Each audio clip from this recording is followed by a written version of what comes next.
दुर्गा नदी के किनारे बसा एक गांव फूलपुर। गांव में कुछ 100-150 लोग रहते थे। अंजलि, जो कि पास ही के जिले में रहती थी और 12वीं पास कर चुकी थी, उसके पिताजी ने बेटी को जल्दी विदा करने के लिए उसकी शादी फूलपुर गांव के मुकेश से करवा दी थी। मुकेश कभी स्कूल नहीं गया था और इस कारण वो पढ़ा लिखा नहीं था और बाकी गांव वालों की हालत भी मुकेश जैसी ही थी। मुकेश के घर में उसके माता पिता भी रहते थे। सासू माँ, मैं बाहर मंदिर तक जा रही हूँ, आधे घंटे में आ जाऊंगी। अरे अभी कहीं जाने की जरूरत नहीं है, चुपचाप जाके रसोई में रात के खाने की तैयारी करो। और ये घूंघट क्यों हटा लिया है तुमने? क्या पता नहीं कि इस गांव में औरतें बिना घूंघट के नहीं रहती? रात में अंजलि छत पर जाकर अपनी मम्मी से बात कर रही होती है। तभी गांव की 3-4 औरतें उसे देख लेती है और दरवाजे पर आकर उसकी सास से शिकायत करने लगती है। और क्या हुआ? अरे छत पर तो देखो, आपकी बहू मटक मटक के किसी से फोन पर बात कर रही है। दिन भर फोन पे लगी रहती है।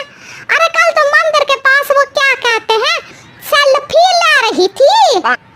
शहर की बहू रखना अच्छा शान की बात है, पर देखना इसके लक्षण से ये तो तुम्हारे परिवार को बदनाम ना कर दे। ये पहली बार नहीं था जब सास से गांव के लोगों ने अंजलि की बुराई या शिकायत नहीं की हो। अब तो ये रोज की बात थी। अंजलि ये सब सुन लेती है। जब वो नीचे जाती है तो मुकेश भी वहां आ जाता है। सास कहती है, बेटा, लोग घर आकर शिकायत करने लगे हैं बहू के कामों की। देख लो, पति हो, संयम से रखो इसे। माँ जी, मैं तो अपनी माँ से बात कर रही थी क्योंकि यहाँ कोई बात करने लायक ही नहीं है और अब मैं माँ के पास ही रहूँगी। वहाँ क्या रहना, वहाँ बाहर के लोग तो ठीक है पर घर के लोग भी इज्जत ना दे सके। अरे नहीं नहीं अंजलि, ऐसा नहीं है, धीरे धीरे सब ठीक हो जाएगा, तुम फिक्र ना करो। अरे बस कुछ बोलना ही नहीं है, सर पे चढ़ा रखा है बहू को। सास मुकेश की नरम बात सुन के वहाँ से मुंह चढ़ाकर चली जाती है।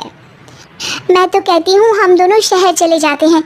मैं पढ़ी लिखी हूँ, मुझे वहाँ नौकरी भी मिल जाएगी और थोड़े दिनों में आप भी वहाँ कुछ काम ढूंढ लेना। अरे नहीं नहीं अंजलि, हम यहाँ ना गांव का खेत, माँ पिताजी को छोड़कर शहर नहीं जा सकते। माँ पिताजी को कैसा लगेगा और गांव वाले क्या सोचेंगे? ये कहकर मुकेश सोने चला जाता है और अंजलि की गांव वालों द्वारा बुराई का सिलसिला बहुत दिनों तक चलता ही रहता है। लेकिन अंजलि गुस्सा ना दिखाते हुए समझदारी से काम लेती है। बारिश का मौसम चालू हो जाता है। जोरदार बारिश से पूरे गांव में हाहाकार मच जाता है। दुर्गा नदी में बाढ़ आ जाती है।